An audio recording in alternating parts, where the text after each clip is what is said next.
36 জন মহিলা খেলোয়াড়, অথচ ট্রেনে তাদের জন্য বরাদ্দ মাত্র 6টি আসন। কাউকে মাটিতে শুয়ে, কাউকে অন্যের সিটে বসে করতে হলো 36 ঘন্টা সফর।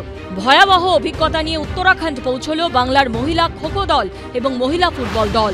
মঙ্গলবার থেকে শুরু হয়েছে 38তম ন্যাশনাল গেমস। তাতে অংশ নিয়েছে বাংলাও। কিন্তু সেখানে পৌঁছতে গিয়েই ভয়াবহ অভিজ্ঞতার মুখে পড়ল বাংলার মহিলা খোখো দল এবং মহিলা ফুটবল দল।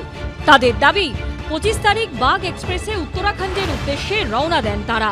ট্রেনে উঠে জানতে পারেন 36 জনের জন্য টিকিট কাটা হয়েছে মাত্র 6টি। এই ঘটনা সামনে আসার পর স্বাভাবিকভাবেই প্রশ্ন উঠছে দায়িত্বে থাকা কর্তাদের ভূমিকা নিয়ে। আগে থেকে কেন সবার টিকিট কাটা হলো না? টিকিট না পাওয়া গেলে বিকল্প উপায়ের কথা ভাবা হলো না কেন? সমস্ত দিক থেকে তো আমরা ট্রাই করেছিলাম, তারপরে শেষে হয়নি। এখন আমাদের খেলার মাঠের ব্যাপার, পৌঁছতেই হবে। আমরা তো অ্যামেচার গেলেও অনেক সময় এরকম সমস্যা পড়ি, এখন ওভারকাম করতে হবে। অ্যাডজাস্ট করে মোটামুটি অসুবিধা হয়নি। কি করবো, ভিআইপি চিঠি তো করা হয়েছিল, তাও তো করা গেল না। 3টে বগি, এতগুলো টিম, আমরা নিজেরা করে ম্যানেজ করে একটা জায়গায় নিয়েছি এবং যারা টিটিরাও আমাদের যথেষ্ট হেল্প করেছে, অসুবিধা হয়নি। আমরা ক্লিয়ারলি অ্যাসোসিয়েশন থেকে বলেছিলাম কি কোনো রিজার্ভেশন ইস্যু থাকে তাহলে সেটা যেন আমাদের কাছে সেটা জানানো হয়, তাহলে আমরা ম্যাচটা টেক আপ করতে পারি। প্রসেসের কথা বলছি, সিলেকশন তারা করছে, টিকিট তারা কাটছে, কিন্তু রিজার্ভেশন যদি না হয় আমরা সবসময় কোঅপারেট করতে রাজি, কিন্তু ইন্টিমেশন তো আসা দরকার। মহিলা খেলোয়াড়দের দুরবস্থার কথা সামনে আসতেই সমালোচনার ঝড় উঠেছে ক্রীড়া মহলে। এটা সিম্পলি অপদার্থ তো আর কিছু বলা যায় না।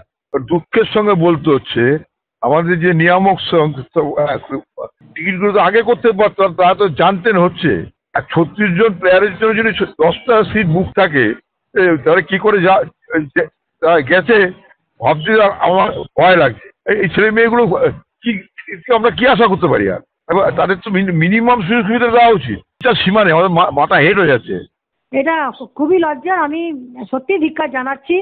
এই যে ছেলে মেয়েগুলো এরকম করে যাচ্ছে, তাদের কমফোর্ট দরকার, তাদের মাসেলগুলো রিল্যাক্স দরকার, তাহলে তো তারা তাদের পারফরমেন্স অ্যাচিভমেন্টগুলো শো করতে পারবে। হঠাৎ করে এটা হয়ে যায়নি যে আমি এতজনের রিজার্ভেশন করতে পারছি না 36 জনের, কিন্তু আগে থেকে তো টিকিট কাটা উচিত। ন্যাশনাল গেমসে পদক পেলে চাকরির প্রতিশ্রুতি দেওয়া হয়েছে রাজ্যের ক্রীড়া দপ্তরের তরফে, অথচ সেখানে পৌঁছতে ভয়াবহ অভিজ্ঞতার মধ্য দিয়ে যেতে হলো খেলোয়াড়দের।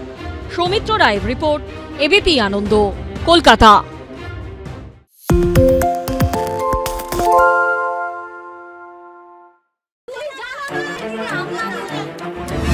বাংলা চেঁচামেচি চায় না, বাংলা খবর চায়। বাংলা খবর, বাংলার খবর।